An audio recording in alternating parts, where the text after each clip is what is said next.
परमात्मने प्रणतः क्लेशनाशाय गोविन्दाय नमो नमः। वसुदेवसुतं देवं कंसचाणूरमर्दनं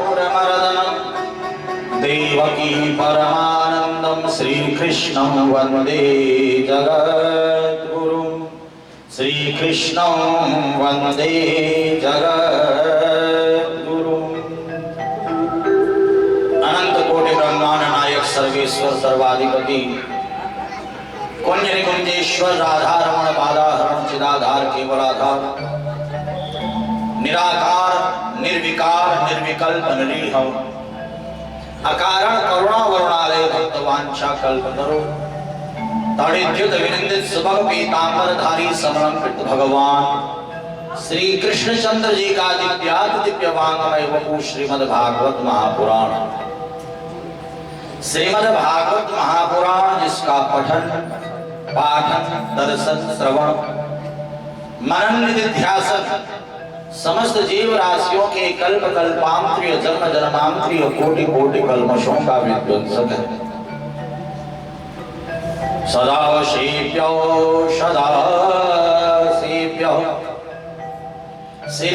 श्रीमद्भागवती कथा यस्या श्रवणमात्रेण हरिश्चित्तं समाश्रये। यस्या श्रवणमात्रेण हरिश्चित्तं समाश्रये। श्रीमद्भागवत महापुराण की श्रीमद्भागवत महापुराण की जो कथा है ऋषियों ने मुनियों ने सुखदेव मुनि ने सूत जी महाराज ने वेद व्यास जी महाराज ने सभी ने यही कहा है कि सदा सेव्य सदा सेव्य। ये जो कथा है इसको नित्य निरंतर श्रवण करना चाहिए। जैसे हम रोज सोते हैं रोज जगते हैं रोज खाते पीते हैं रोज श्वासें हर पल श्वास लेते हैं ऐसे ही जीवन में ये भागवत कथा भी नित्य होनी चाहिए। अगर हम नित्य कथा का श्रवण करते हैं सत्संग का श्रवण करते हैं तो क्या होता है हरिश्चित्तं समाश्रये। भगवान श्री हरि हृदय में आकर के विराजमान हो जाते हैं। कार्तिक का यह पावन महीना चल रहा है। लगभग 14-15 वर्षों से हर वर्ष कार्तिक के महीने में कथाओं का आयोजन किया जाता है। मुख्य रूप से बसंत विहार कॉलोनी में हर वर्ष इस कथा का आयोजन होता है इस कार्तिक के महीने में। ये सुंदर संयोग ये सुंदर सो अवसर परमात्मा की कृपा से ही हम लोगों को प्राप्त होता है।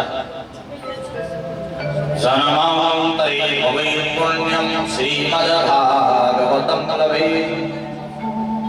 बसंत विहार कॉलोनी में रह रहे जितने भी परिवार हैं न जाने किसके पुण्य है किसके भाग्य है किसके द्वारा किए गए सत्कर्म है जिन सत्कर्मों से ये हर वर्ष कथा का आयोजन यहाँ पर होता है।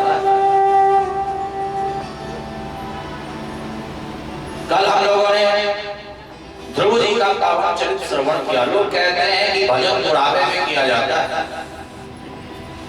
परंतु सुखदेव जी राजा परीक्षित से कहते हैं कि राजा परीक्षित भजन जो है बाल्यकाल से ही किया जाता है। जो बचपन से भजन मार्ग पर भक्ति मार्ग पर चलता है उसी का यश उसी की कीर्ति आगे बढ़ती है। बंदे करले भजन भगवान का जवानी में आंखों पर तनेगा जाला नाक से बहेगा नाला लकड़ी से पड़ेगा पाला जरा जिंदगानी में बंदे करले भजन भगवान का जवानी में।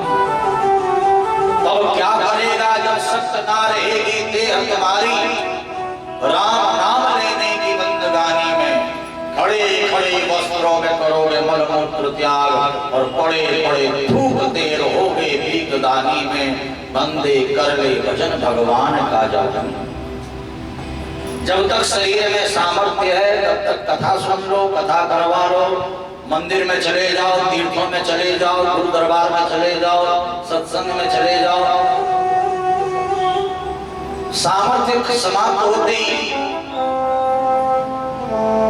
न कथा सुन सकते हैं, न कीर्तन सुन सकते हैं, न कथा सुना सकते हैं, न भगवान का दर्शन कर सकते हैं, न भगवान के मंदिर जा सकते हैं, न तीर्थों में जा सकते हैं, फिर तो बिस्तर पर पड़ जाते हैं।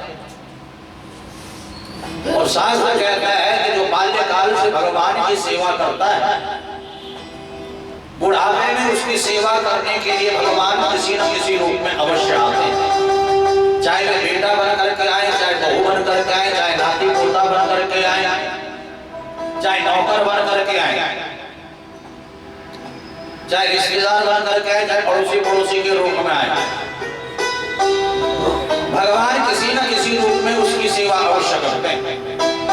परंतु जो बचपन बीता खेल कूद में, जवानी नींद भर सोया, बुढ़ापा देख करके रोया, जिसने बचपन जवानी जो है फालतू में बिता दी, इधर उधर के चक्करों में बिता दी, वही बुढ़ापे में रोता है। ना बेटा सुन रहा है, ना बहू सुन रही है, ना नाती सुन रहा, ना पोता सुन रहा, ना रिश्तेदार सुन रहे हैं, ना परिवार वाले सुन रहे हैं। तो कहने का अभिप्राय यह है कि सुखदेव मुनि कहते हैं कि भजन जो है बाल्यकाल से ही करना चाहिए। जब तक शरीर में सामर्थ्य है तब तक भजन कर लो, भगवान का स्मरण कर लो, भगवान की सेवा कर लो। ध्रुव जी ने बाल्यकाल में भगवान का भजन किया और आज ध्रुव तारे के रूप में चमक रहे हैं। और कहा गया है कि जो बाल्यकाल से भगवान की भक्ति करता है, भगवान उसकी रक्षा करते हैं। प्रहलाद जी का पावन चरित्र, प्रहलाद जी ने भक्ति मार्ग को चुना, भगवान का भजन किया, भगवान ने परीक्षा अवश्य ली है, क्योंकि भक्ति मार्ग पर चलना आसान नहीं है। भगवान परीक्षा लेते हैं, सुख देते हैं तो भी परीक्षा लेते हैं, दुख देते हैं तो भी परीक्षा लेते हैं। भगवान सुख भी खूब देते हैं, सुख संपत्ति खूब देते हैं। भगवान देखते हैं कि सुख संपत्ति में मुझे भूल तो नहीं रहा है, और साथ ही साथ कष्ट भी देते हैं, देखते हैं भगवान कष्ट में मुझे छोड़ तो नहीं रहा है। परंतु जब दुख और सुख दोनों स्थिति में, दोनों परिस्थिति में हम भगवान का स्मरण बनाए रखते हैं, तब जाकर के भगवान नरसिंह के रूप में, राम के रूप में, कृष्ण के रूप में, शिव के रूप में, गुरु के रूप में आते हैं और हमें अपना स्नेह प्रदान करते हैं। प्रहलाद जी के जीवन में देखिए कितने कष्ट, कितने संकट आए, और अंत में भगवान नरसिंह बन करके आते हैं और प्रहलाद को अपना स्नेह प्रदान करते हैं। और हम संस्कारों की वशीभूत किसी भी योनि में चले जाएं, कर्मों के कारण, परंतु जन्म जन्मांतर के जो हमारे संस्कार हैं बने रहते हैं। पशु योनि में भी अगर कोई भगवान का भजन करता है, भगवान पशु योनि में भी उद्धार करने के लिए आते हैं। गजराज की कथा आप लोगों ने कल यहाँ पर श्रवण की, गज और ग्राह का पावन चरित्र, साथ ही साथ समुद्र मंथन की कथा का श्रवण आप लोगों ने किया। ये जीवन एक समुद्र की सम्मान है, जो इसका मंथन निरंतर करता रहता है, जो विचार करता है कि मेरे से क्या गलत हुआ, क्या सही हुआ, और गलत वस्तु का त्याग करके सही को जीवन में जो धारण करता है, मंथन करते हुए गलत लोगों का संग छोड़ करके जो सही लोगों को अपने संग में रखता है, मंथन करते हुए जो गलत विचारों को छोड़ करके अच्छे विचारों को जीवन में धारण करता है, भगवत कृपा से वही अमृत तत्व को प्रदान प्राप्त होता है। भगवान मोहनी बन करके आते हैं, अमृत पान कराते हैं। समुद्र मंथन जीवन का मंथन है, आत्मा का मंथन है, प्राणों का मंथन है, इस संसार का मंथन है। भगवान वामन बन करके आते हैं, राजा बलि के सम्मुख 3 चरण पृथ्वी की याचना करते हैं। भगवान हमारे सम्मुख किसी भी रूप में आ सकते हैं। सत्यनारायण की कथा आप लोगों ने श्रवण की। साधु व्यापारी के सम्मुख भगवान आए, एक भिक्षुक, एक दंडी स्वामी के रूप में। राजा बलि के समक्ष आ रहे हैं वामन के रूप में। हम भी अगर पूजा करें, पाठ करें, यज्ञ करें, अनुष्ठान करें तो भगवान किसी न किसी रूप में हमारे समक्ष जरूर आते हैं। आज बलि के द्वार पर वामन पर करके भगवान आए कि बलि यज्ञ कर रहा था। बलि ने देखिए अपना सर्वस्व भगवान को अर्पण कर दिया। हम लोगों के दरवाजे पर भगवान किसी न किसी रूप में आते हैं। कई लोग तो दरवाजे से ही भगा देते हैं, कई लोग अपशब्द बोल करके भगा देते हैं, कई लोग अपने सामर्थ्यानुसार यथाशक्ति जो भी प्राप्त हो अपने पास वह दान पुण्य करते हैं। बलि ने अपना सर्वस्व दे दिया, भगवान ने बलि को सुतल लोक दे दिया। इसीलिए कहा है कि दरवाजे पर अगर कोई आए तो सामर्थ्य हो तो दो, सामर्थ्य नहीं हो तो हाथ जोड़ करके क्षमा मांग लो, तुरंत उसका अनादर स्वीकार करो। यहाँ पर भगवान राम के चरणों में प्रणाम करते हुए कृष्ण का जन्मोत्सव, भगवान श्री कृष्ण का जन्मोत्सव हम लोगों ने बड़े धूमधाम के साथ मनाया। भूत सपूत जन्यो जसोदा इतनी सुन हर्ष अपार भयो रे, नंद दशा कही जात नहीं, तन और मन की सुधि भूल गई। दान दियो इतनो अभिनंदन, देख कुबेर पति भय और भीड़ जुड़ी ब्रजवासिन की, भर गई सब आंगन बार मोरी। भूत सपूत जन्यो जसोदा इतनी सुन हर्ष अपार। नंद बाबा को जब पता चला कि नंद रानी यशोदा ने सुंदर लल्ला को जन्म दिया है तो नंद बाबा की प्रसन्नता की सीमा नहीं रही। नंद बाबा ने जमुना में डुबकी लगाई और सुंदर वस्त्र पहन करके, पीली बगलबंदी धारण करके, पगड़ी धारण करके और सज सज करके नंद भवन में आते हैं। और ब्रजवासियों को पता चलता है कि नंद के यहाँ आनंद मनाया जा रहा है। सारे के सारे ब्रजवासी नंद भवन में आ गए। नंद बाबा ने ब्राह्मणों को आमंत्रित किया, ब्राह्मणों ने स्वस्ति वाचन किया। स्वस्ति न इंद्रो वृद्धश्रवा, स्वस्ति नस्तारिक्षो अरिष्टानेमि, स्वस्ति नो बृहस्पतिर्दधातु, ऋगस्वा मारुतः वृष्णिमातरः, शुभं जावानो विदधे भुजगमय, अग्निर्जित्वा मानवा शूरदक्षरो, विश्वेनो देवा अवसागमन्यः। नंद बाबा ने ब्राह्मणों को 2 लाख को दान करने का संकल्प किया। नंद बाबा ने अन्न दान, धन दान, गौ दान, स्वर्ण दान, भूमि दान, जो भी दान देने की वस्तु है नंद बाबा ने दान दिया। सुखदेव मुनि ने यहाँ पर दान की महिमा का वर्णन करते हुए बड़े सुंदर श्लोक का जो है यहाँ पर वर्णन किया, बड़ा सुंदर श्लोक कहा है।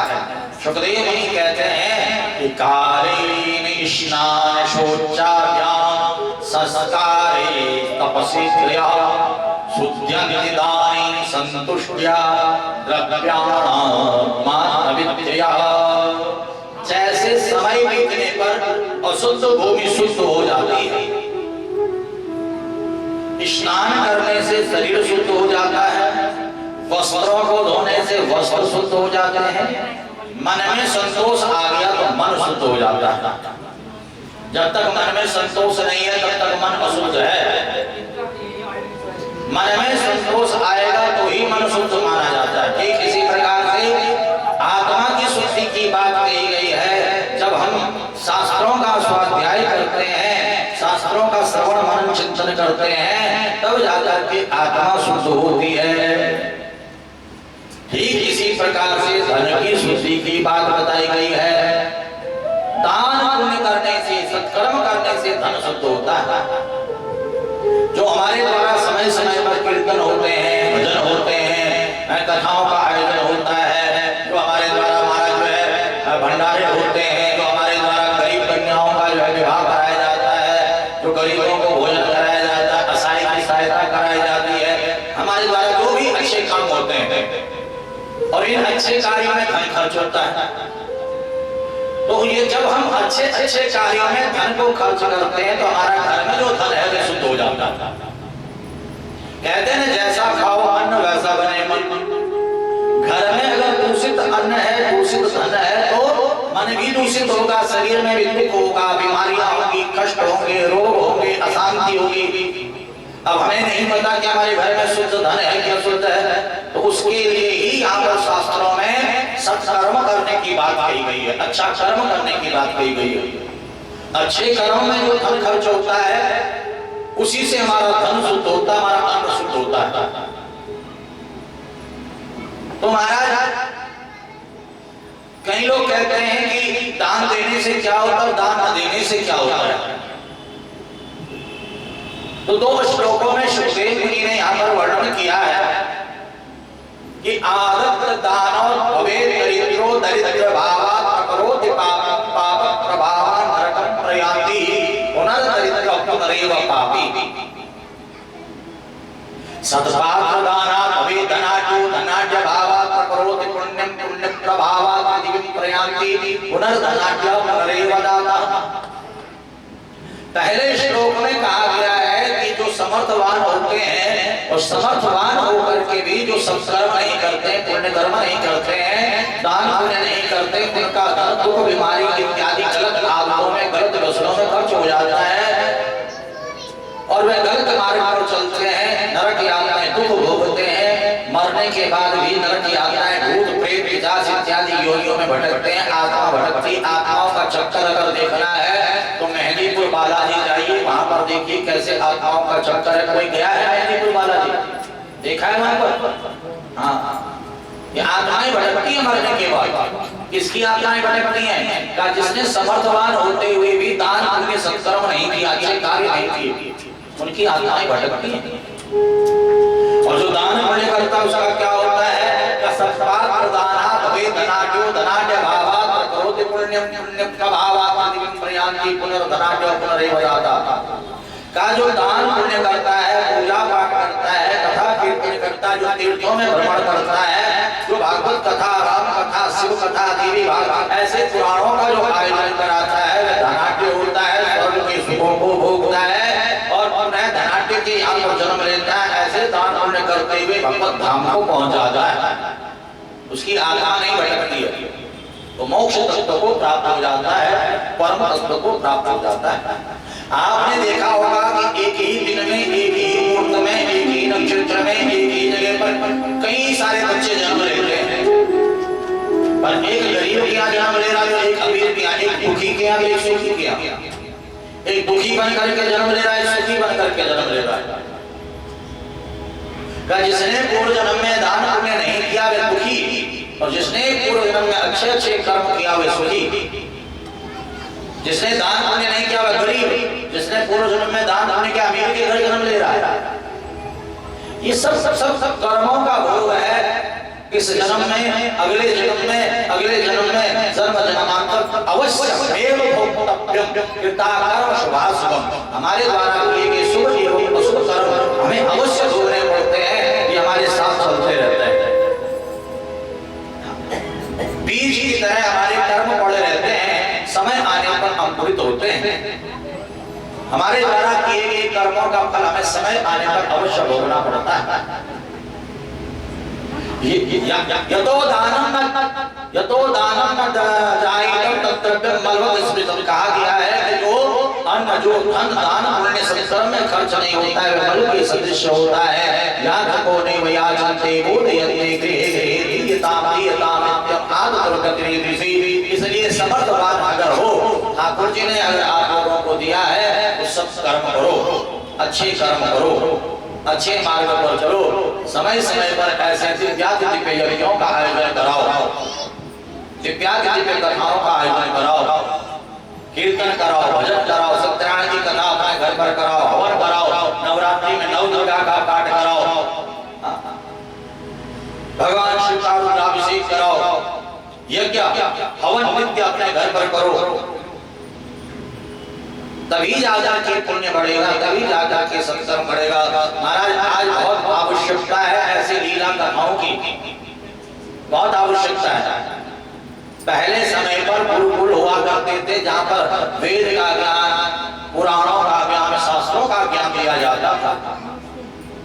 और आज वह गुरुकुल समाप्त हो गए हैं।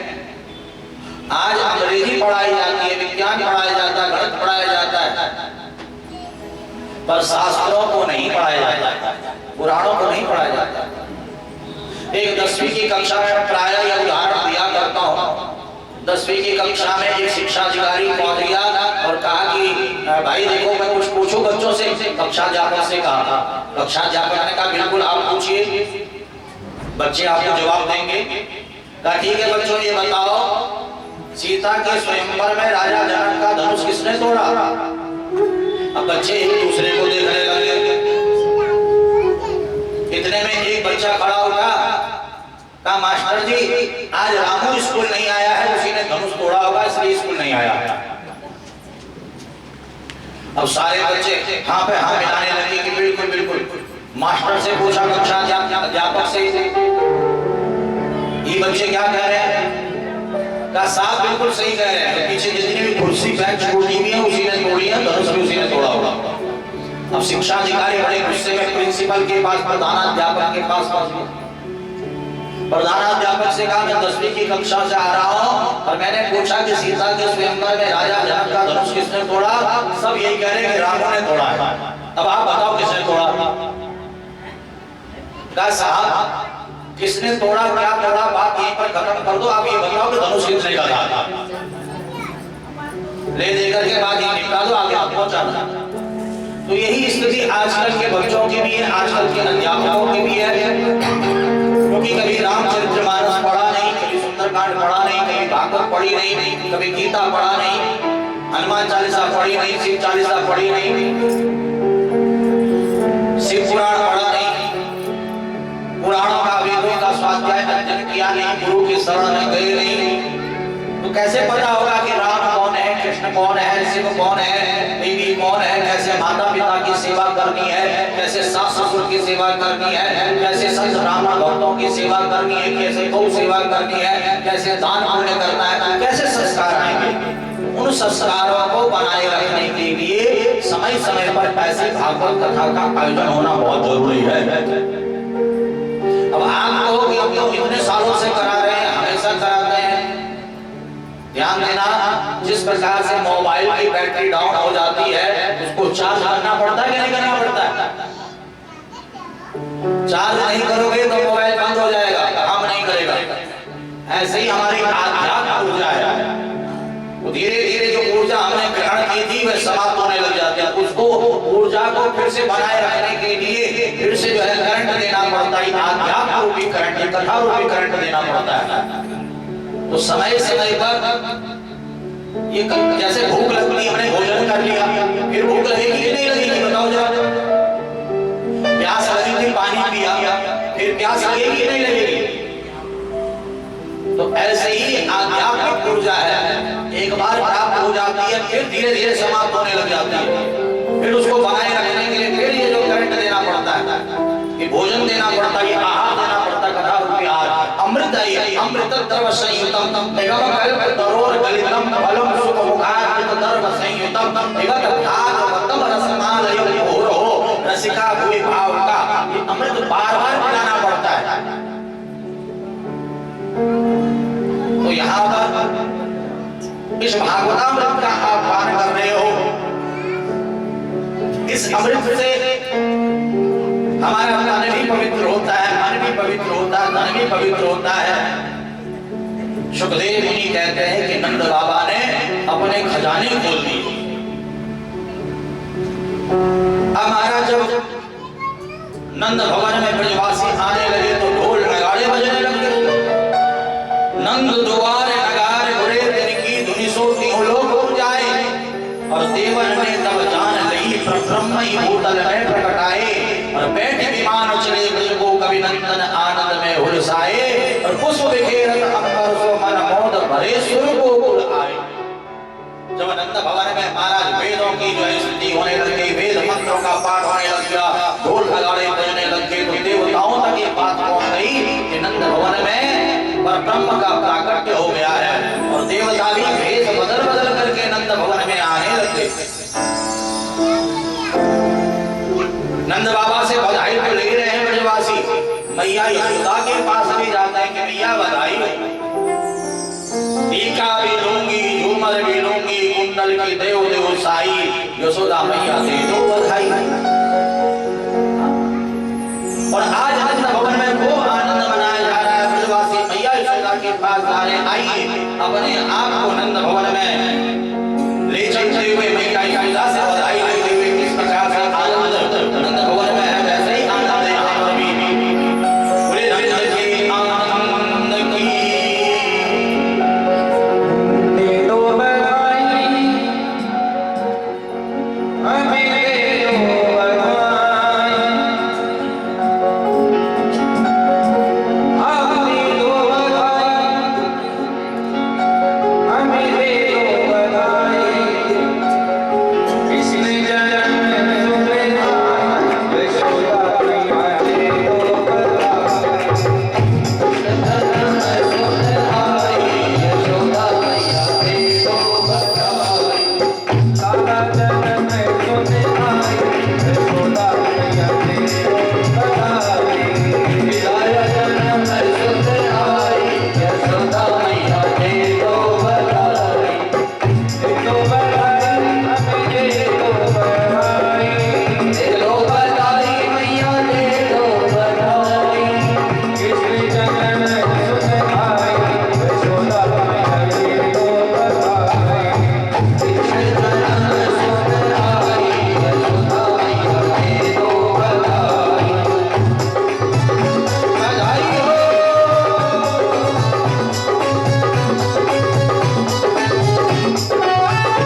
नवनीते विचिक्षुको बधाई हो। बैठो बहनों बैठो। हरि लाल की। एक व्यक्ति ऐसी अपनी जिम्मेदारी रखे कि कोई भी कथा श्रवण करने आए तो उसकी बैठने की व्यवस्था बनाता रहे। ठीक है। बोले कृष्ण कन्हैया लाल की। नंद भवन में सुंदर आनंद मनाया जा रहा। नंद बाबा ने निवासियों से कहा कि भैया आप लोग आनंद उत्सव मनाओ, मैं कंस का वार्षिक कर देने जाता हूं। अगर मैंने कंस का वार्षिक कर नहीं दिया तो कंस राक्षसों को भेजेगा, उत्सव में विघ्न पड़ जाएगा। तो नंद बाबा ने बैलगाड़ियों पर शस्त्रों पर दूध दही माखन की मटकियां रख करके कंस का वार्षिक कर देने के लिए तैयारियां की। नंद बाबा चल पड़े भाग में। और इधर मथुरा में जब कंस को पता चला कि मेरे को मारने वाला मेरा काल आ चुका है, कहीं और जन्म ले चुका है, तो कंस ने मीटिंग बुलवा दी राक्षसों की। अकासुर, बकासुर, धेनुकासुर, व्योमासुर, केसी, शंकासुर, तृणावर्त, पूतना, बड़े बड़े राक्षस मीटिंग में आ गए, उस सभा में आ गए। पूतना नामक जो राक्षसी थी उसने कहा कि महाराज आप मुझे आज्ञा कीजिए, महीने भर के भीतर जितने भी बच्चों ने जन्म लिया है सबको मार करके आ जाती हूँ, आपका काल भी मर जाएगा। कंस की आज्ञा को पा करके ये जो पूतना है, ये पूतना नाम इसका काल्पनिक है, वैसे असली नाम इसका वकी है, वकासुर की बहन वकी। ओहो वकीयम स्तनकालकूटम जिघांसया पायदसादि लेभे गतिमधातचितान्ततोन्यम कं वा दयालुं शरणं व्रजेमः। ये जो बकासुर की बहन वकी राक्षसी है, ये अपनी स्तनों पर कालकूट विष लगा करके और सुंदर रूप धारण करके राक्षसी रूप छुपा दिया इसने, और सुंदर रूप बना करके ये बच्चों को मारने के लिए चल पड़ती है, बच्चों की हत्या करने के लिए चल पड़ती है।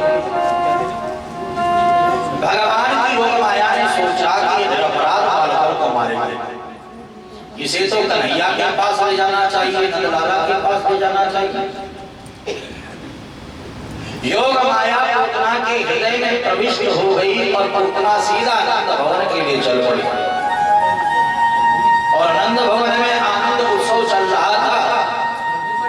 सभी ने देखा कि भाई ये सुंदर गोपी कोई आ रही है, अगर हम इससे पूछेंगे कि तू कौन है, कहां से आई है, कौन से गांव की है, तो इसको बुरा लग जाएगा, इसको अच्छा नहीं लगेगा। इसलिए सबने कहा आओ आओ बहन बैठो, जलपान करो। राधे राधे। हमारे बीच में नोएडा से चल करके हमारा जो है सोनू आया है, सोनू दरगाह अपनी पत्नी के साथ बच्चों के साथ जोरदार तालियों के साथ स्वागत करो। बहुत बहुत आशीर्वाद, बहुत बहुत आशीर्वाद। तो महाराज अगर हम इससे पूछेंगे कि वो कौन है, कहां से आई है, कौन से गांव की है, इसको बुरा लग जाएगा, इसलिए किसी ने कुछ नहीं पूछा।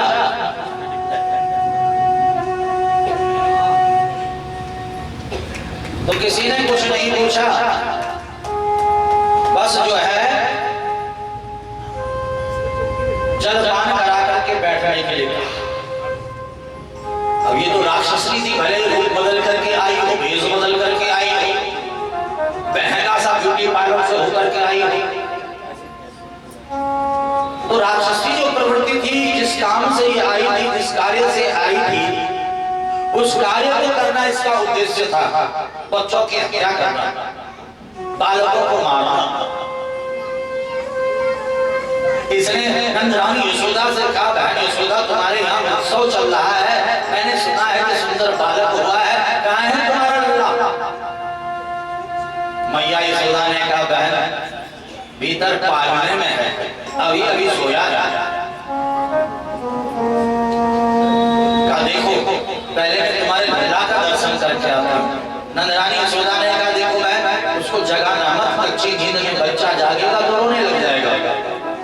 पूतना ने कहा मैं थोड़ी ना जगाऊंगी, मैं तो देख करके बाहर आ जाऊंगी, तुम यहीं बैठी हो।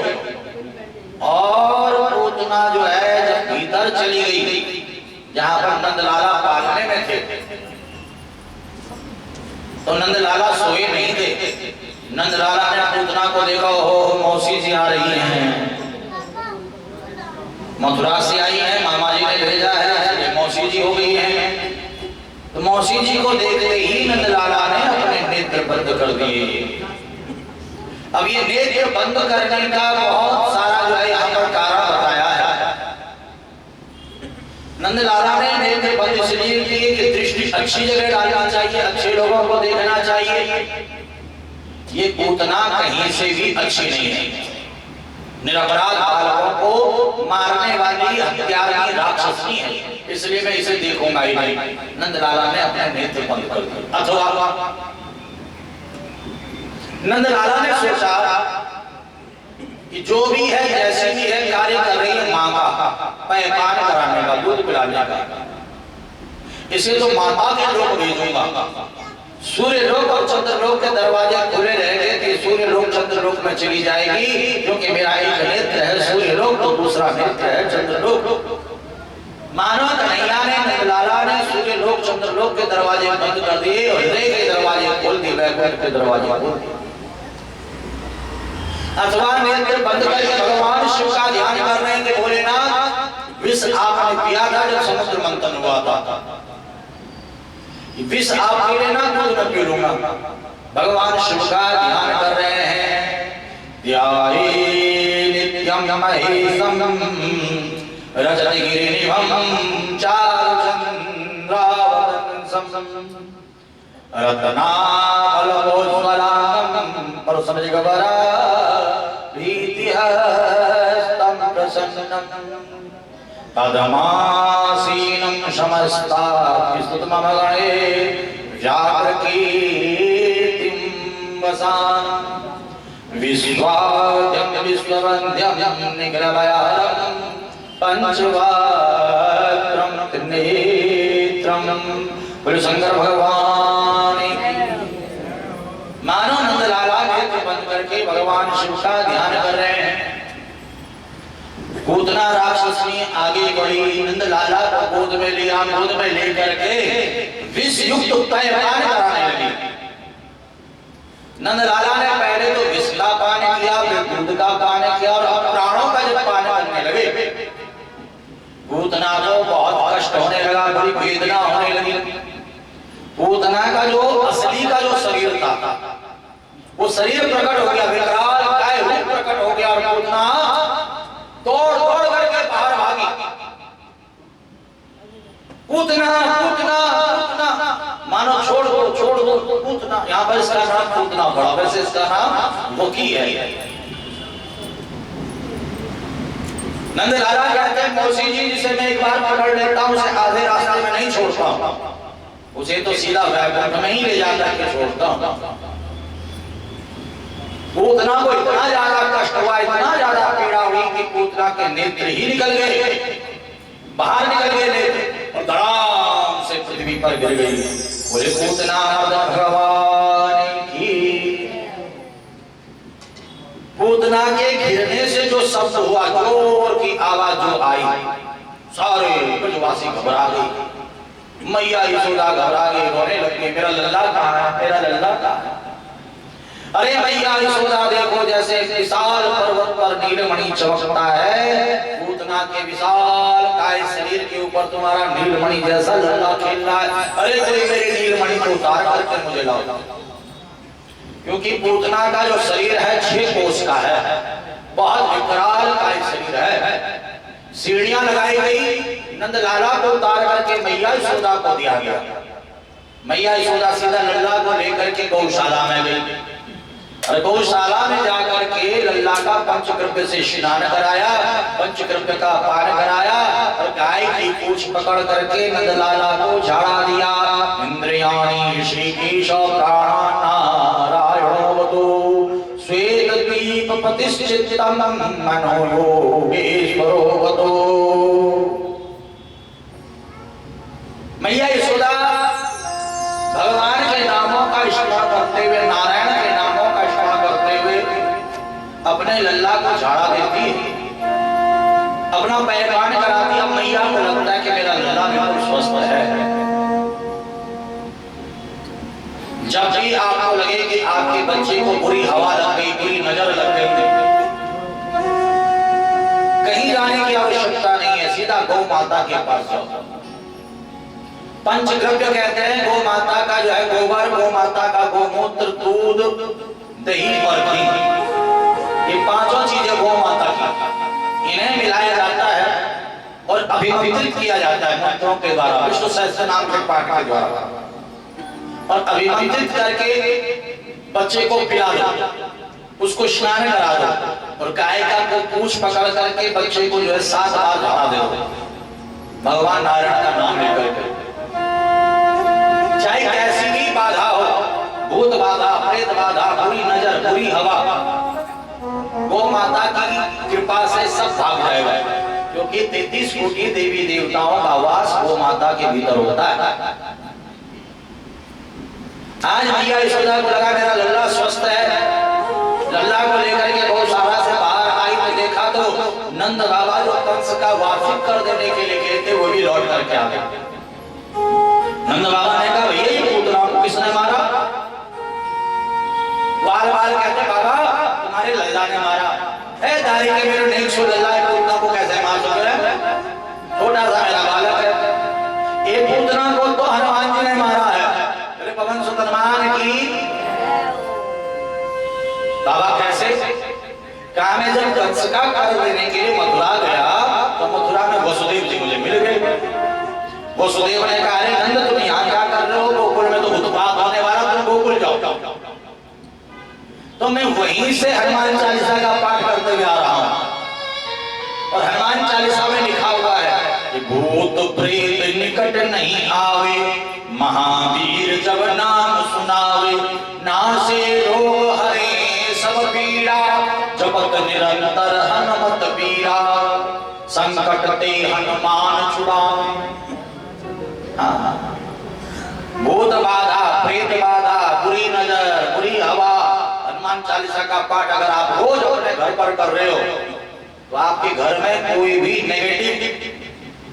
नेगेटिविटी आ नहीं सकती है, नकारात्मक ऊर्जा आ नहीं सकती है। आपके घर में हमेशा सकारात्मक ऊर्जा बनी रहेगी। जो लोग दुखी हैं, परेशान हैं कि भूत बाधा, प्रेत बाधा, बुरी नजर, बुरी हवा से, हनुमान चालीसा का रोज पाठ करो, सुंदरकांड का रोज पाठ करो। अस्वस्थाना बलि व्यासो हनुमान विभीषण कृपा परशुराम सत्ते ते चिरजीविना, सप्त चिरजीविना, हनुमान जी चिरजीवी हैं। आज भी साधु संत महात्मा हनुमान जी का दर्शन करते तीर्थों में। प्रत्येक राम मंदिर में हनुमान जी विराजमान रहते हैं। यहाँ पर पूतना के शरीर से, पूतना के गिरने से जितने भी पेड़ टूटे थे, पूतना के शरीर की अलग अलग चिताएं बनाई गई। सुगंधी ही सुगंधी ब्रजमंडल में महकने लगी। राजा परीक्षित ने कहा ये राक्षसी थी, सुगंधी क्यों आ रही है? दुर्गंधी आनी चाहिए थी। ये पूर्व जन्म में राजा बलि की रत्नमाला नाम की बिटिया थी। जब भगवान वामन बन करके 3-4 पृथ्वी की याचना करने गए, रत्नमाला ने देखा कितना सुंदर ब्राह्मण बालक है, ऐसा बालक अगर मेरा हो तो मैं पैपान कराऊं, दूध पिलाऊं। तो भगवान सबकी मन की जानते, तेरे मन में क्या चल रहा, मेरे मन में क्या चल रहा, उससे छुपा नहीं है। भगवान ने तथास्तु कह दिया। परंतु जब वामन भगवान ने अपना रूप बढ़ाया और बलि का सब कुछ छीन लिया, सब कुछ नाप लिया, रत्नमाला का बड़ा गुस्सा आया। ऐसा कपटी अगर मेरा बालक हो तो मैं उसे दूध में विष मिला के पिलाऊं। तो कहते हैं। कोई भी माँ अपने बच्चे को दूध में विष मिला करके नहीं पिला सकती। ये काम तो एक राक्षसनी ही कर सकती है। इसलिए रत्नमाला को राक्षस योनि में आना पड़ा और भगवान ने इसके दोनों मनोरथ पूर्ण किए। इसने भगवान को दूध भी पिलाया और विष भी पिलाया। और भगवान की दयालुता कृपालुता देखो। लेवे गतिमधात चितान्नतोन्यम अम्बा दयालुं शरणं प्रदीपा। भगवान ने पूतना को वही गति दी जो गति मैया यशोदा को और देवकी को देनी है। देवकी मैया और यशोदा मैया को जो स्थान देना है वही स्थान इस पूतना को भी दे दिया। तो ऐसे दयालु, ऐसे कृपालु, ऐसे भक्त वत्सल शरणागत रक्षक मेरे कन्हैया है, जिन कन्हैया की शरण में आप और हम बैठे हैं। सुखदेव मुनि कहते हैं कि आज मैया यशोदा ने अपने लल्ला को सुंदर स्नान कराया, सुंदर पीले वस्त्र पहनाए, पीली बगलबंदी पहनाई, मोर मुकुट धारण कराया और सारे ब्रजवासियों को निमंत्रण दिया कि मेरा कन्हैया 6 दिन का हो गया, छठी पूजन करना है, छठी माई को पूजना है। क्योंकि जब छठी पूजी जाती है तो बालक के या बालिका के बच्चों के जो शरीर में होने वाले जो रोग हैं, बाल्यकाल में होने वाले जो कष्ट है, संकट है, दूर हो जाते हैं। छठी माई उन कष्टों को दूर कर देती है। तो छठी माई का पूजन करना सबको निमंत्रण दिया। सारे ब्रजवासी आए, कीर्तन भजन करने लगे। नंदलाला को नींद आ गई, मैया ने उठाया, पालना और एक सकट के नीचे लटका दिया बैलगाड़ी में। एक राक्षस आ गया, सकटासुर, सकट का रूप धारण करके सकट में ही प्रवेश हो गया।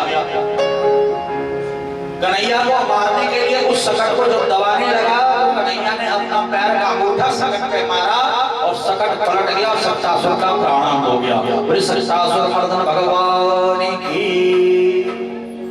सकट पलटने का जोर का शब्द हुआ। मैया यशोदा भागी भागी आई, देखा तो इधर द्वारका पड़ा, इधर नंदलाला पड़ा, इधर सकटासुर पड़ा।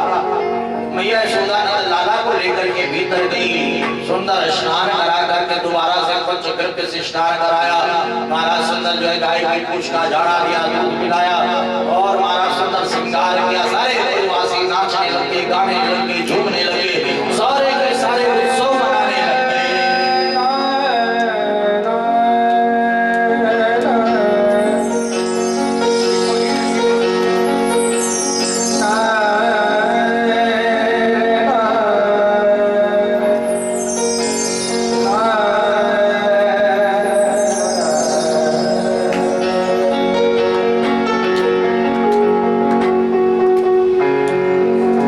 Ready?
मीठी ताले के साथ कैसे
का अंत हुआ, सभी ने छठी महोत्सव मनाया।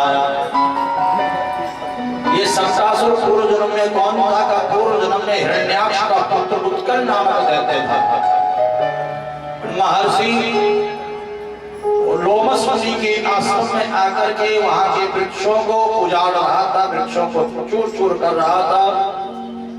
विशाल काय इस दैत्य को देख करके लोमस मुनि ने श्राप दे दिया कि तुम्हारा शरीर नष्ट हो जाए। इसके बाद उत्कल नामक दैत्य ने लोमस मुनि से क्षमा मांगी। लोमस मुनि ने कहा कि द्वापर के अंत में भगवान इस धरा पर अवतीर्ण होंगे, उनके द्वारा तुम्हारा उद्धार होगा। तो आज सप्तासुर का उद्धार मेरे प्रभु ने किया है। और आज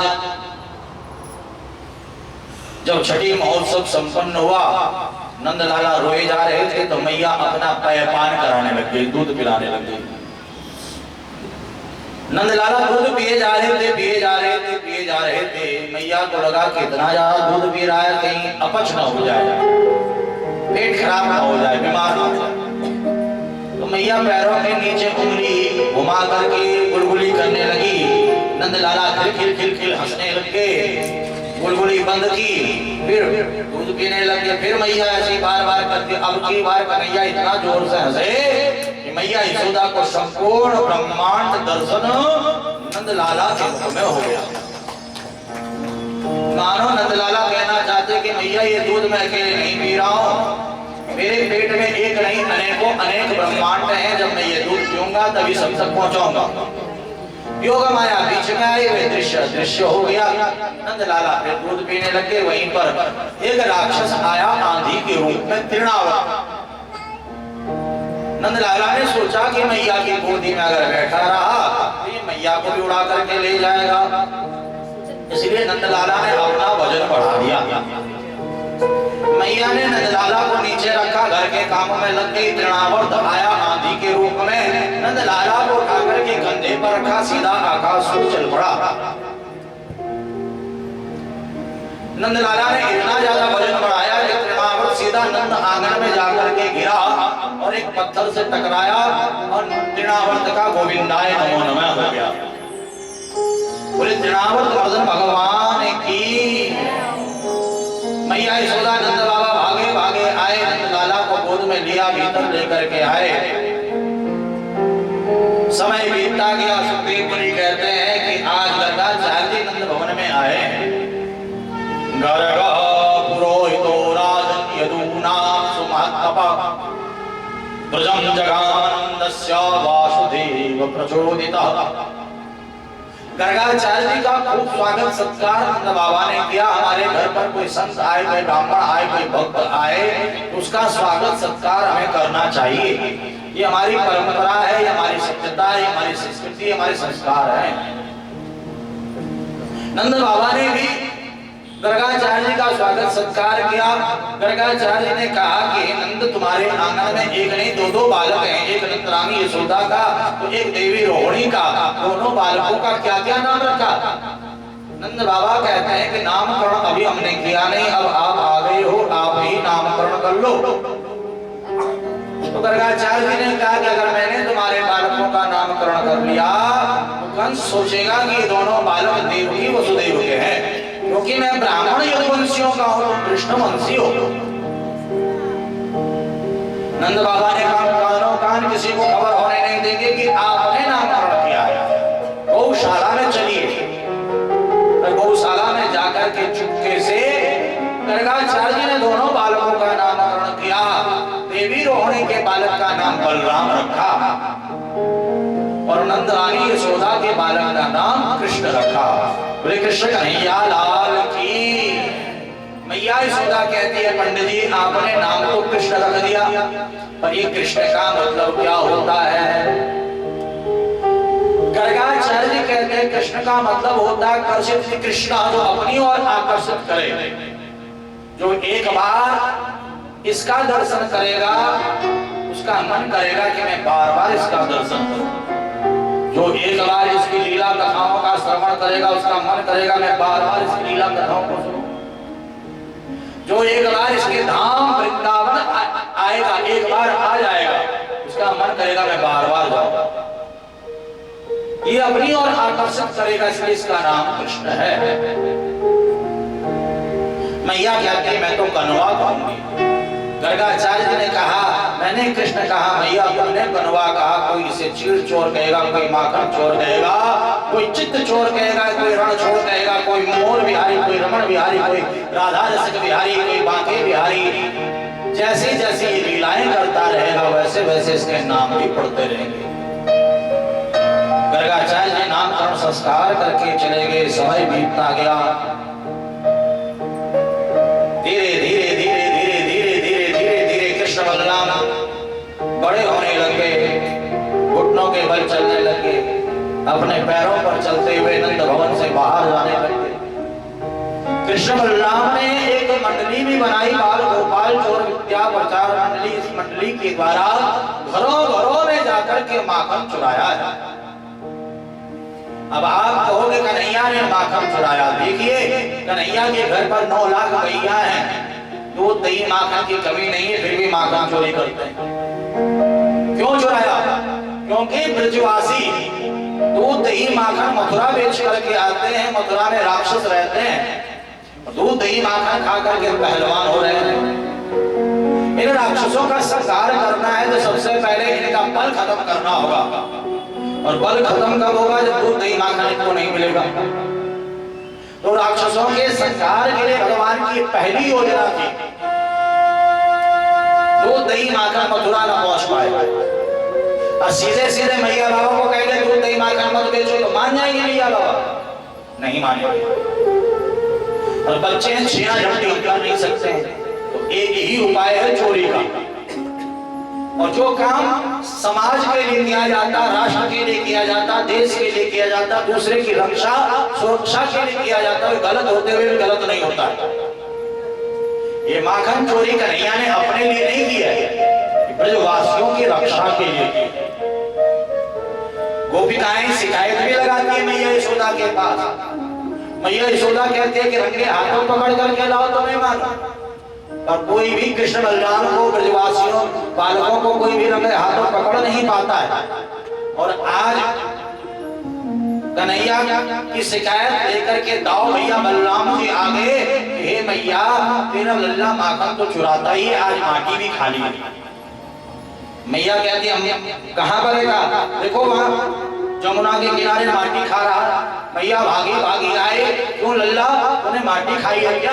कन्हैया कहते हैं ना हम अक्षतवान सर्वे या भी संसिना, ये सब झूठ बोल रहे हैं। हाँ सत्यवादी हरिश्चंद्र तो तू ही है, बोल अपना मुंह बोल। जैसे ही मुंह बोला तो संपूर्ण ब्रह्मांड का दर्शन नंदलाला ने अपने मुख में मैया यशोदा को कराया।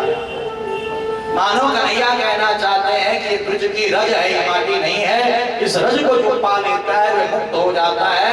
ऐसे ऐसे भक्त हैं जो इस रज को पाना चाहते हैं पर पा नहीं पाते, क्योंकि वृंदावन आ नहीं पाते हैं। उनको भी तो मुझे मुक्त करना है।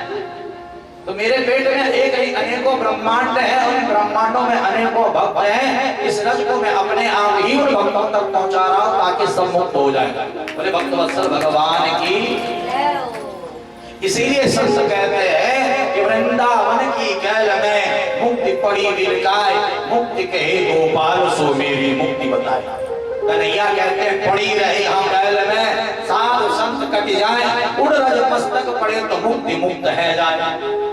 ब्रज की जो रज है वे मुक्ति को भी मुक्त कर देती है। इतना सामर्थ्य ब्रज रज में। आज मैया यशोदा खुद माखन तैयार कर रही थी। एक दासी यशोदानंद के अनेक कर्मंत निरुक्तासु निर्ममत स्वयं दधी। नंदलाला ने आकर के मखानी पकड़ ली। मैया ये बताओ दूध प्यारा कि पूत प्यारा? मैया कहती है कि मुझे तो पूत ही प्यारा है। इतने में चूल्हे में रखा हुआ जो दूध था वो उफान लेकर के गिरने लगा, उबलते हुए गिरने लगा। मैया दूध को बचाने के लिए दौड़ पड़ी। नंदलाला को गुस्सा आ गया। अभी तो मैया कह रही थी कि पूत प्यारा है, दूध से प्यार है क्या? मुझे छोड़ करके भाग गई। आज नंदलाला ने अपने घर के ही सारे माट मटके फोड़ दिए। मैया यशोदा को बड़ा क्रोध आया और मैया ने पकड़ करके उखल से बांध दिया और कह दिया कोई नहीं खोलेगा। अब नंदलाला उस उखल को घसीटते घसीटते उस स्थान पर पहुंचे जहां पर नल कुबर मणिग्रह कुबेर के दो पुत्र नारद जी के श्राप से वृक्ष योनि में थे। क्योंकि ये नल स्नान कर रहे थे, नारद जी को देख करके वस्त्र नहीं पहने, नारद जी ने श्राप दे दिया जाओ वृक्ष हो जाओ, जड़ हो जाओ। जब इन्होंने क्षमा मांगी, नारद जी ने कहा द्वापर के अंत में कृष्ण के द्वारा तुम्हारा उद्धार होगा। और आज नारद जी के आशीर्वाद को सार्थक करने के लिए उखल को घसीटते हुए उस स्थान पर आए जहां पर नल कुबर मणिग्रह यमनार्जुन वृक्षों के रूप में खड़े थे। कन्हैया पार चले गए, उखल अटक गया वृक्षों में। कन्हैया ने छटका दिया, वृक्ष उखड़ गए।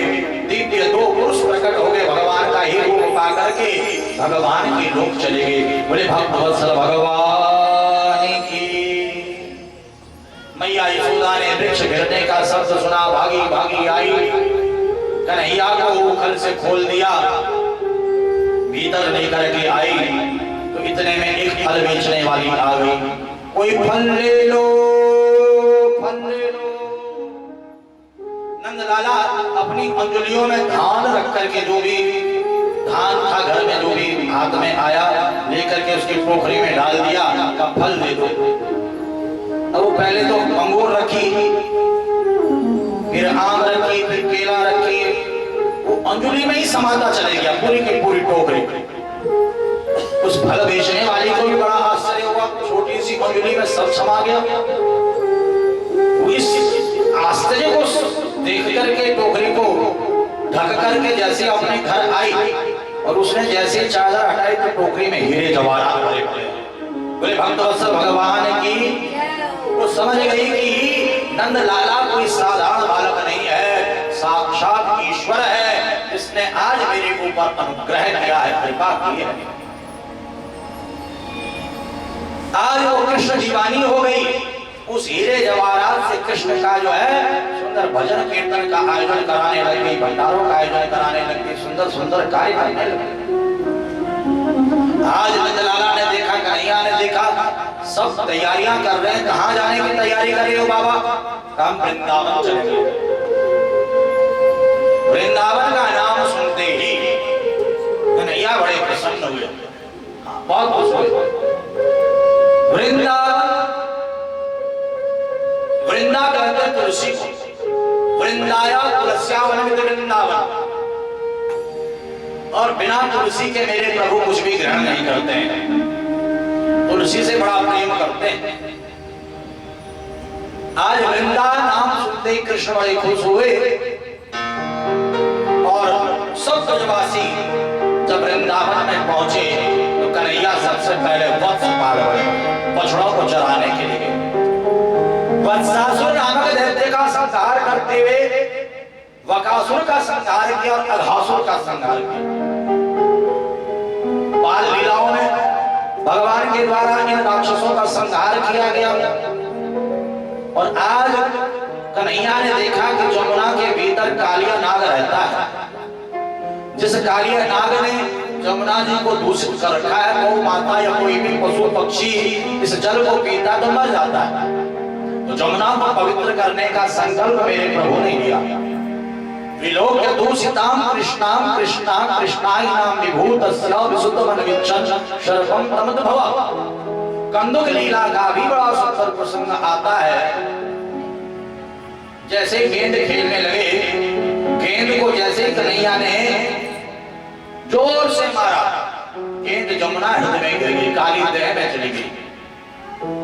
ग्वाल वालों ने कहा कि गेंद लेकर के आओ, हम भी खेलेंगे।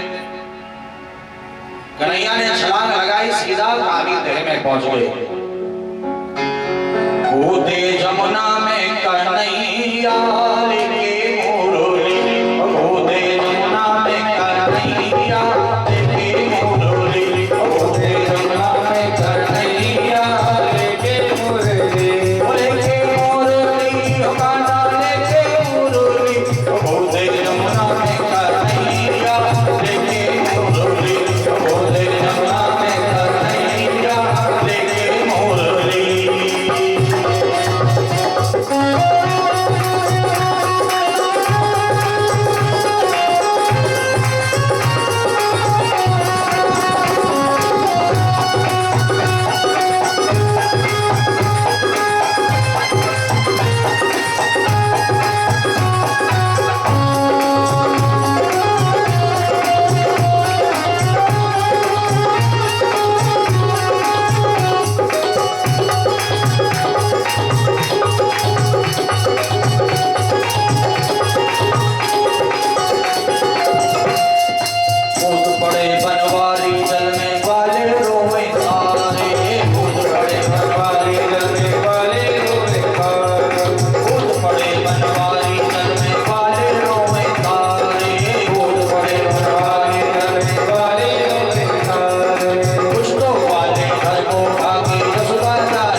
संकल्प लेकर के जब कन्हैया काली देह में कूदे तो सारे ग्वाल बाल रोने लगे। मैया यशोदा को पता चला कि मेरा लल्ला काली देह में कूदा है, तो मैया यशोदा भी दौड़ी दौड़ी आई और खुद को न रोक पाई, कहने लगी कि मुझे भी जमुना में कूदना है, मेरे लल्ला को लेकर के आओ। बड़ी मुश्किल से मैया यशोदा को सबने संभाला। नंद लाला पहुंच गए काली देह में, जहां पर काली नाग रहता था, काली हुल में। नाग पत्नियों ने कन्हैया को देखा, कहा हे नंद लाला, हे कन्हैया, तुम यहाँ क्यों चले आए? हमारा नाग जाग जाएगा। नंद लाला कहते, कन्हैया कहते, तेरे नाग को जगाने के लिए आया, जगा इसे। इतने में काली नाग जग गया। नंद लाला को कन्हैया को देख करके काली नाग ने कन्हैया को अपनी पूंछ से लपेट लिया। नंद लाला ने अपना रूप बढ़ाया और झट से छोटे हुए और काली नाग के फन पर कूद गए। काली नाग जिस फन को उठाता कन्हैया उसी फन पर कूद जाते। काली नाग के हजार फन पर, कभी इस वाले फन को उठाए, कभी कन्हैया, कभी यहाँ कूदे, कभी वहां। रुधिर निकलने लग गया, खून निकलने लग गया काली नाग के फनों से। नाग पत्नियों ने स्तुति की। काली नाग के फन से नीचे आकर के कन्हैया ने काली नाग को कहा कि जमुना हृदय को छोड़ करके रमण द्वीप चले जाओ, जमुना को पवित्र करो। और आज काली नाग रमण द्वीप चले गया, जमुना मैया पवित्र हो गई। सभी ब्रजवासी बड़े प्रसन्न हुए। बोले कृष्ण कन्हैया लाल की। सुखदेव मुनि कहते हैं कि कृष्ण भक्त आप और हम तभी हैं जब गंगा और जमुना को पवित्र रखेंगे। जो लोग गंगा जमुना को अपवित्र करते हैं, गंगा जमुना को दूषित करते हैं, वे कृष्ण भक्त कहलाने लायक नहीं है। इसलिए कृष्ण ने जमुना जी को पवित्र किया है, अभी जमुना जी को पवित्र रखना है, गंगा जी को पवित्र रखना है, तभी कृष्ण कृपा हमारे ऊपर हो सकती है। सुखदेव मुनि कहते हैं बड़ा सुंदर समय आया। हेमंते प्रथमे मासी नंद ब्रज कुमार का चेरुर हविष्यम पुंजान्या कात्यायन्यार्चना व्रत मार्गशीर्ष का महीना हेमंत ऋतु। सारी दिन की गोपिकाएं व्रत रखती हैं, मां कात्यायनी का पूजन करती हैं, मंत्र जपती हैं। कात्यायनी महामाये महायोगम्यधीश्वरी नंद गोप सुतम देवी पति में कुरुते नमः। परंतु नगर स्नान करती हैं।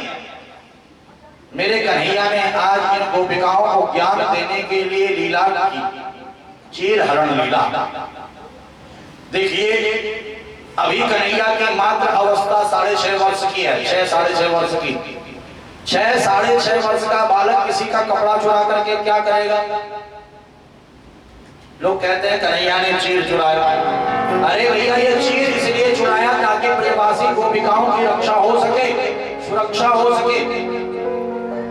क्योंकि ये गोपिकाएं नग्न स्नान करती हैं और कंस के जो राक्षस हैं इन गोपिकाओं को देखते हैं और पकड़ करके ले जाते हैं और इनके साथ दुराचार करते हैं, दुर्व्यवहार करते हैं। तो गोपिकाओं की रक्षा के लिए, गोपिकाओं को ज्ञान देने के लिए मेरे प्रभु ने ये लीला की। आज मेरे कन्हैया ने देखा सारे के सारे ब्रजवासी कुछ तैयारियां कर रहे हैं। कन्हैया ने देखा कि सबके घरों में पकवान बन रहे हैं, तैयारियां चल रही हैं। ये पकवान, ये तैयारियां किस चीज की हो रही हैं? बाबा से पूछा, नंद बाबा ये तैयारी किस चीज की चल रही है? नंद बाबा ने कहा कि हम प्रत्येक वर्ष इंद्र का पूजन किया करते हैं और इस वर्ष भी इंद्र पूजन की तैयारी हम कर रहे हैं। बाबा इंद्र का पूजन करके हमें क्या मिलता है? का इंद्र जो है बरसात का देवता है, बरसात होती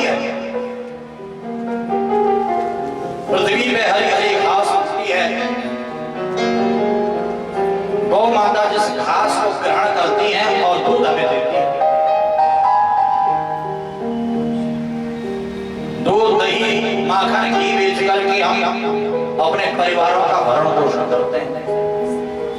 इसलिए बरसात का जो देवता है इंद्र, इंद्र पूजने की तैयारियां प्रत्येक वर्ष की भांति इस वर्ष भी कर रहे हैं। नंदलाला ने, कन्हैया ने कहा कि इंद्र को बाबा कभी किसी ने देखा है? नंद बाबा ने कहा देखा तो नहीं है। कहा जिस देवता को देखा नहीं उसका पूजन करने से क्या फायदा? प्रत्यक्ष देव है हमारे गोवर्धन देव, हमें गोवर्धन देव का पूजन करना चाहिए। कन्हैया ने यहाँ पर हम सबको प्रकृति का संवर्धन, प्रकृति का पूजन करने के लिए प्रेरित किया है। ध्यान देना, आप 2 साल 5 साल 10 साल पहले चले जाओ, ये जो समय चल रहा है, ये महीना चल रहा है, इस समय पर बड़ी ठंड हो जाती थी। होती थी कि नहीं होती थी? हीटर निकल आते थे, चूल्हे जलने लग जाते थे, लोग स्वेटर पहनने लग जाते थे, बारिश होती थी। अभी तक बारिश तक नहीं हो रही है, बताओ। अभी ठंड तक नहीं कितनी आ रही है, क्यों? क्योंकपेड़ कट रहे हैं, पहाड़ टूट रहे हैं, पहाड़ों को तोड़ तोड़ करके सड़कें बन रही हैं, पेड़ों को काट काट करके बड़ी बड़ी कोठियां बन रही हैं, बंगले बन रहे हैं, कॉलोनियां बन रही हैं, बड़े बड़े फ्लैट बन रहे हैं, प्रकृति के साथ छेड़खानी हो रही है, लोगों की आबादी बढ़ रही है, गाड़ी मोटर ही बढ़ रहे हैं। ध्यान देना, कन्हैया ने कहा है कि अगर सुरक्षित रहना है तो प्रकृति को सुरक्षित रखो, पेड़ पौधा की रक्षा करो, जल जंगल जमीन की रक्षा करो। अगर जल रहेगा, जमीन रहेगी, जंगल रहेगा तो हम और आप भी सुरक्षित रहेंगे। अगर जंगल समाप्त हो गए, पेड़ समाप्त हो गए, पौधा समाप्त हो गए, प्रकृति अगर नष्ट हो गई तो महाराज आप और हम भी नष्ट हो जाएंगे, समाप्त हो जाएंगे। कन्हैया ने कहा कि गौ माता तभी सुरक्षित रहेगी जब पेड़ पौधा सुरक्षित रहेंगे, पहाड़ पर्वत सुरक्षित रहेंगे। पहले घरों में गाय होती थी, गाय को चरने के लिए अलग से जंगल होता था। आज बताओ गाय को चराने के लिए कहाँ क्या है, बताओ जरा। अगर आप गाय पालो तो कहाँ क्या चला उसे, ये सब काट दिया, सब समाप्त कर दिया। तो गौ माता की रक्षा के लिए प्रकृति का पूजन बहुत जरूरी है, प्रकृति की रक्षा बहुत जरूरी है, प्रकृति का संवर्धन बहुत जरूरी है। कन्हैया ने यहाँ पर कहा कि सभी ब्रजवासी चलो और चल करके गोवर्धन पर्वत का पूजन करो, पेड़ पौधों का पूजन करो, प्रकृति का पूजन करो। संकल्प लो कि हम भी एक एक पेड़ लगाएंगे। जो लोग यहाँ पर बैठे हुए हैं, इस कथा का श्रवण कर रहे हैं, संकल्प लेकर के जाओ कि आपके घर में किसी का जन्मदिन हो या शादी की सालगिरह हो, एक पेड़ जरूर लगाओगे। कौन कौन लगाएगा पेड़, जरा हाथ खड़ा करो। चलो हमें नहीं दिखाई दे रहा, हमारे कन्हैया को तो जरूर दिखाई दे रहा है। कौन झूठ बोल रहा है, कौन सच बोल रहा है। किसी का भी घर में जन्मदिन हो या शादी की सालगिरह हो, पेड़ लगाओ। और अगर कोई आपको निमंत्रण दे रहा है कि हमारी शादी की सालगिरह की पार्टी में आ जाओ या नामकरण जन्मदिन की पार्टी में आ जाओ, तो उसको गिफ्ट क्या लेकर के जाओगे? एक पेड़ लेकर के जाओ, चाहे वो तुलसी का पौधा ही क्यों ना हो, चाहे आम का पेड़ हो, चाहे अमरूद का पेड़ हो। एक पौधा लेकर के उसको गिफ्ट दो। ये आपको शुरुआत करनी होगी। जब आप उसे गिफ्ट में पेड़ दोगे, वो कहीं ना कहीं उसे जरूर लगाएगा। ऐसा कोई निर्दयी नहीं है कि उसे लेकर के फेंक देगा, उसे कहीं ना कहीं जरूर उसको स्थापित करेगा। उसको भी कहो कि तुम भी किसी को अगर गिफ्ट देना है तो पेड़ गिफ्ट करो, एक पौधा गिफ्ट करो। ये मुहिम चलाओ, क्योंकि जब पेड़ पौधा होंगे तभी हम श्वास ले पाएंगे, ऑक्सीजन ले पाएंगे, तभी हम स्वस्थ रह पाएंगे, हमारे परिवार स्वस्थ रह पाएंगे, हमारे बच्चे स्वस्थ रह पाएंगे। अन्यथा दूषित हवा से धीरे धीरे धरती ही नहीं रहेगी, हवा ही नहीं रहेगी, पेड़ पौधा ही नहीं रहेंगे तो हम भी नहीं रह पाएंगे। कन्हैया ने यहाँ पर सब ब्रजवासियों को तैयार किया और सारे के सारे ब्रजवासी पहुंच गए गोवर्धन की तलहटी में। कन्हैया तुम्हारे कहने पर गोवर्धन की तलहटी में हम आ तो गए हैं, अब ये पूजन कैसे करना है गोवर्धन का? कन्हैया कहते हम बताएंगे ना पूजन कैसे करना है। सबसे पहले गोवर्धन का अभिषेक गंगा जल से करना है। गंगा जी तो हरिद्वार में है, एक दो बाल्टी से एक दो लोटा से काम चलेगा नहीं, 7 कोस का गोवर्धन है। कन्हैया ने कहा घबराओ नहीं, मां गंगा जी का ध्यान करो, गंगा मैया स्वयं आएंगे। और सभी ने मिलकर के मां गंगा का ध्यान करना प्रारंभ कर दिया। देवी सुरेश्वरी भगवती गंगे त्रिभुवन तारिणी तरल तरंगे।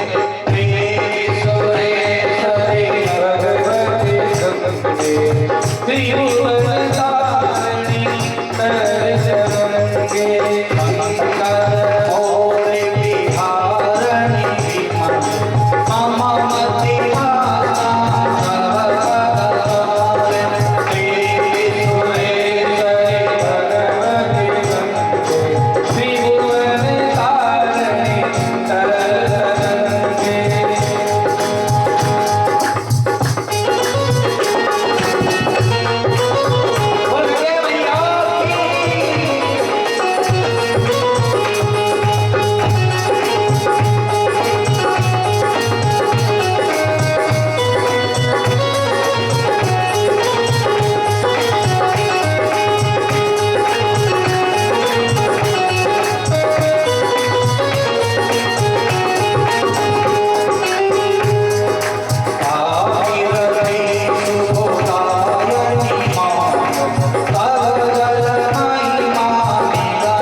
क्या बात है? बोल गंगे मैया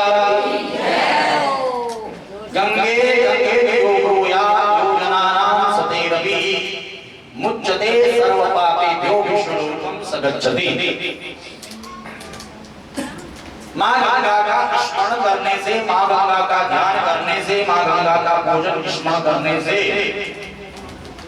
मां गंगा प्रसन्न हो जाती है, सारे पाप नष्ट हो जाते हैं और भगवान नारायण के लोक की प्राप्ति होती है।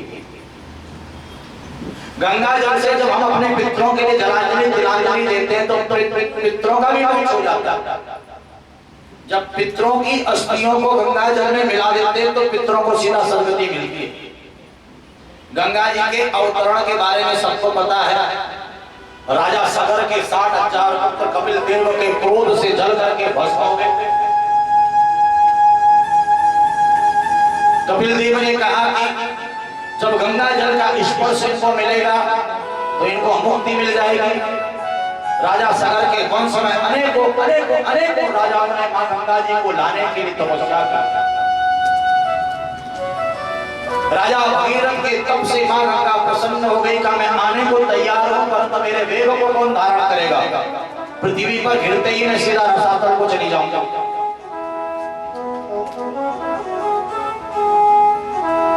का केवल शंकर ही एकमात्र ऐसे हैं, शिव ही एकमात्र ऐसे हैं जो मुझे अपनी जटाओं में धारण कर सकते हैं। भगीरथ ने भगवान शिव की तपस्या की और शिव ने प्रसन्न होकर के गंगा जी को अपनी जटाओं में धारण किया और नाम जटा शंकरी पड़ा।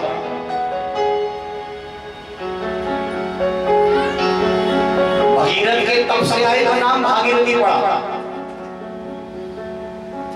और ये वही जटा शंकरी भागीरथी मां गंगा है जो हरिद्वार के पौड़ी क्षेत्र से आगे जा रही है। और हम और आप बड़े सौभाग्यशाली हैं, बड़े पुण्य हम लोगों ने न जाने कौन से जन्म में पुण्य किए थे जो मां गंगा जी के तट पर रहने का सौभाग्य हमें प्राप्त हो रहा है।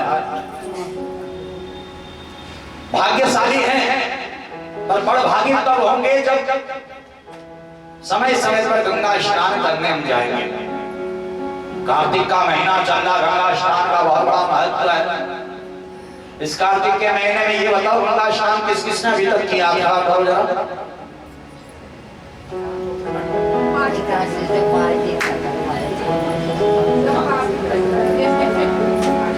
अच्छा ये बताओ 6 महीने के अंदर अंदर किस किसने गंगा स्नान किया?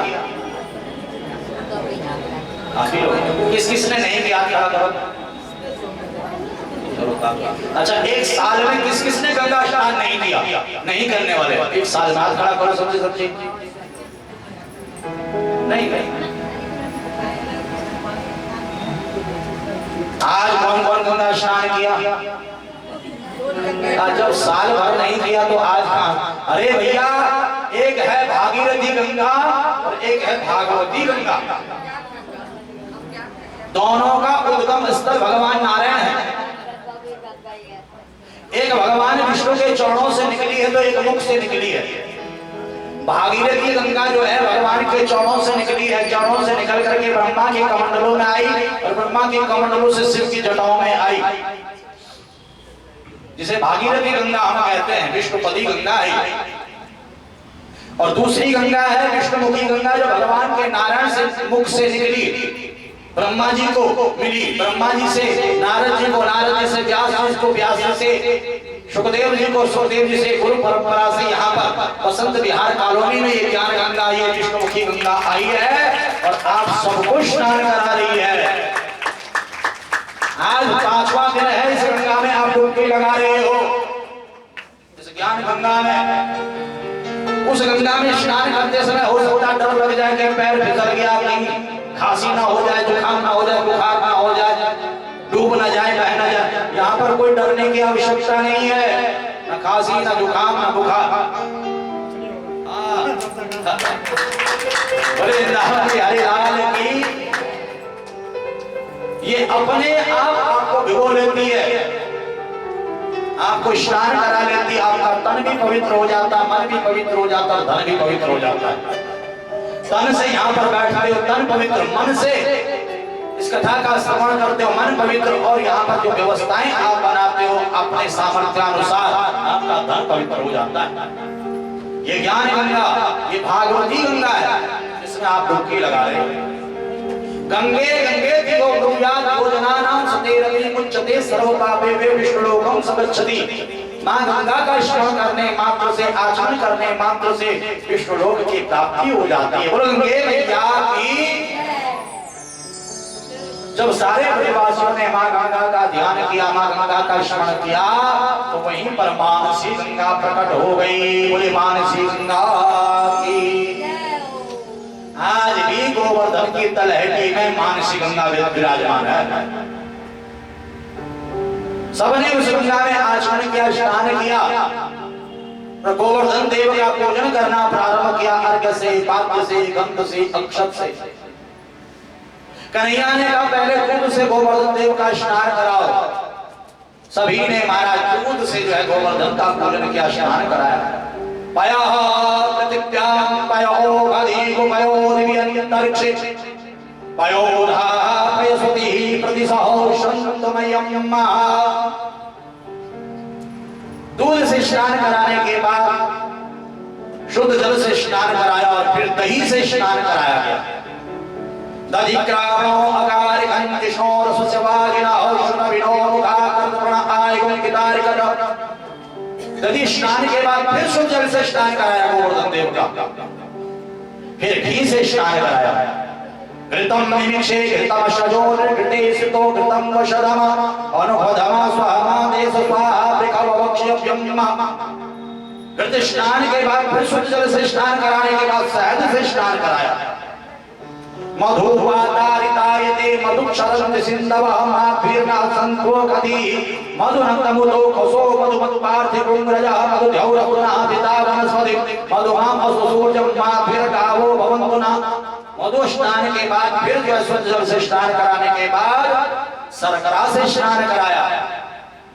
अपागुं रसमुद्वयसगुं सूर्ये संतगुं समाहितम् अपागुं रससजो रसस्तंभो गृह्ण्यामितमं पयां गृहीतो सिंद्राय त्वाजुषतमम्। शर्करा स्नान के बाद शुद्ध जल से स्नान कराने के बाद पंचामृत से स्नान कराया। दूध, दही, घी, शहद, शर्करा, ये 5 चीजें मिलाकर के पंचामृत बनता है। और जब स्नान करा देते हैं, स्नान का जो द्रव्य है, स्नान का जो जल है उसे चरणामृत कहते हैं। पहले पंचामृत होता है, फिर चरणामृत होता है। और चरणामृत का हम पान करते हैं। चरणामृत का पान करने से क्या होता है? अकाल मृत्यु हरणम शरव व्याधि विनाशनम विष्णु चरणोदकम पित्वा पुनर्जन्म न विद्यते। जो भगवान को रोज स्नान करा करके पंचामृत से उस पंचामृत का, उस चरणामृत का पान करता है तो उसकी अकाल मृत्यु नहीं होती है, उसकी आदि व्याधि मिट जाती है, विष्णु लोक का वह अधिकारी बन जाता है, जन्म मरण के चक्कर से छूट जाता है। तो पंचामृत से स्नान कराया। पंचनद्या हो सरस्वती पियन्ति सस्रोतसः सरस्वती तो पंचधारासो देशे भवत्सरिता। और फिर महाराज बड़े शुद्ध जल से स्नान कराया। शुद्ध बाला सर्व शुद्ध बालो मणिवालस्त आसीना सीता सीताक्षेरुणस्ते रुद्राय परिपदे कर्णाजामा अवलिप्ता रुद्रान घोरो पापादन्यः। हम दूध, दही, घी, शहद, शर्करा, 5 चीजें भगवान को अर्पण करते हैं। इन 5 चीजों से भगवान का अभिषेक करते हैं। क्यों? क्या मतलब है इसका? ध्यान देना, ये 5 चीजें काम, क्रोध, मद, लोभ, मोह। देखिए गाय दूध तभी देती है जब बछड़ा पास आता है।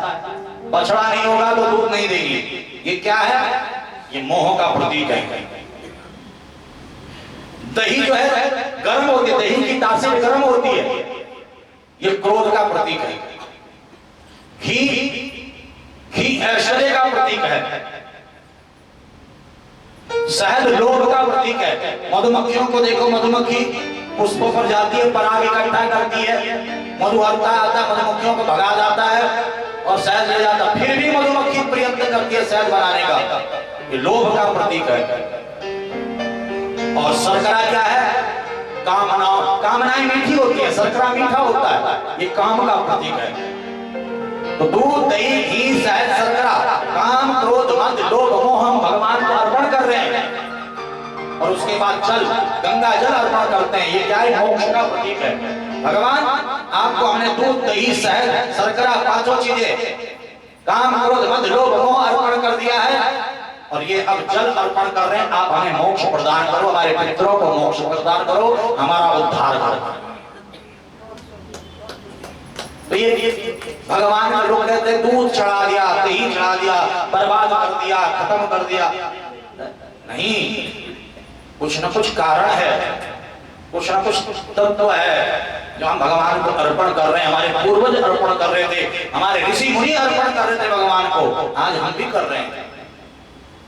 तो यहाँ पर स्नान कराने के बाद भगवान का सुंदर महाराज वस्त्र पहनाए गए, यज्ञोपवीत पहनाया गया। यज्ञोपवीतम परमं पवित्रम प्रजापतेर्य सहजं पुरस्तात् आयुष्यमग्रं प्रतिमुञ्च सूत्रम यज्ञोपवीतम परमस्तुतेयः।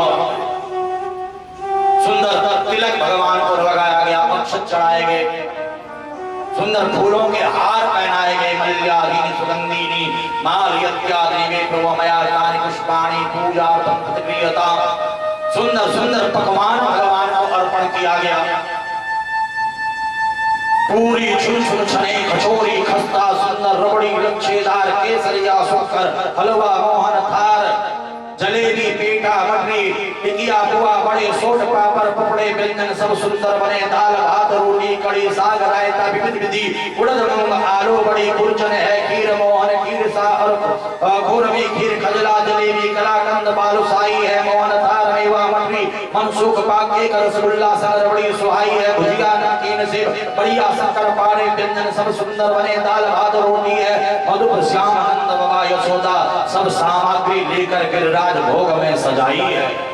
56 प्रकार के व्यंजन गोवर्धन के सम्मुख रख लिए और मंत्र बोला, नाभ्यासी दंतारिक्षागम शीर्षोऽध्यो समावर्ताता पदव्यां भो मृत्तिसा श्रोत्रात् तथा लोकात् अकल्पयन्।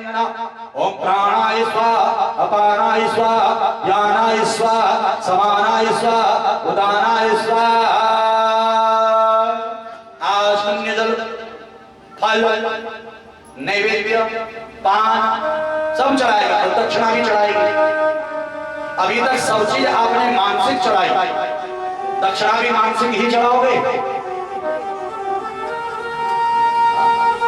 56 भोग आपने गोवर्धन को अर्पण किया है। जो कमी रह जाती है उस कमी के लिए दक्षिणा चढ़ाई जाती है, दक्षिणा दी जाती है। और यहाँ पर जो सामर्थ्य था ब्रजवासियों का अपने सामर्थ्यानुसार गोवर्धन के सम्मुख अर्पण किया। अब महाराज यहाँ पर भोले बाबा भी भांग की जलेबी भांग की सुंदर बर्फी लेकर के आए और गोवर्धन देव को भोग लगाया। और गोवर्धन देव को भोग लग गया। लाओ ब्रजवासियों भोग, लाओ ब्रजवासियों भोग। अरे ये तो सब खाए जा रहा है, कुछ हमें देगा? कन्हैया ने कहा जितना लेता 10 गुना देता है, अपने पास कुछ नहीं रखता।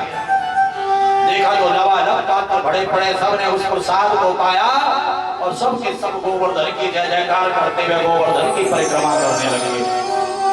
बोले गोवर्धन महाराज की।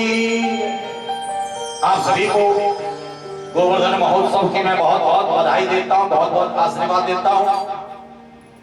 ठाकुर जी आपके घरों में सुख दे, समृद्धि दे, धन दे, धान्य दे, आयु आरोग्य ऐश्वर्य की वृद्धि करें। आप खूब धनवान बनो। ऐसे ही यज्ञों का आयोजन आप समय समय पर कराते रहो, क्योंकि जब आप धनवान होंगे तभी जाकर के गोविंद के ऐसे सुंदर यज्ञ आपके द्वारा होंगे। कल यहाँ पर देवी रुक्मणी और द्वारिकाधीश का विवाह महोत्सव है। सब लोग सज धज करके आएंगे और सभी ने कन्यादान करना है।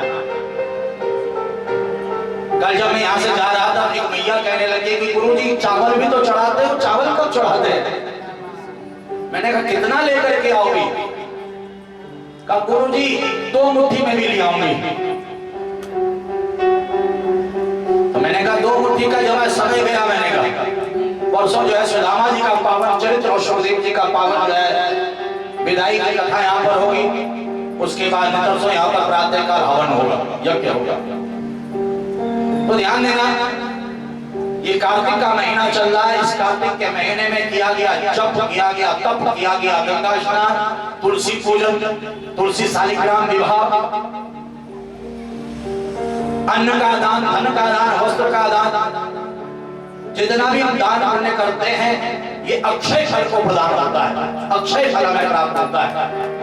इसलिए इस कार्तिक महीने में ज्यादा से ज्यादा दान पुण्य करें, सत्कर्म करें, कथाओं का श्रवण करें। आप सबको मैं बहुत बहुत बधाई देता हूँ। चलिए हमारे आशीष शर्मा जी के साथ गोवर्धन चलते हैं। बोले गोवर्धन महाराज की, गोवर्धन महाराज की। आवाज नहीं आ रही सबकी। बोले गोवर्धन महाराज की।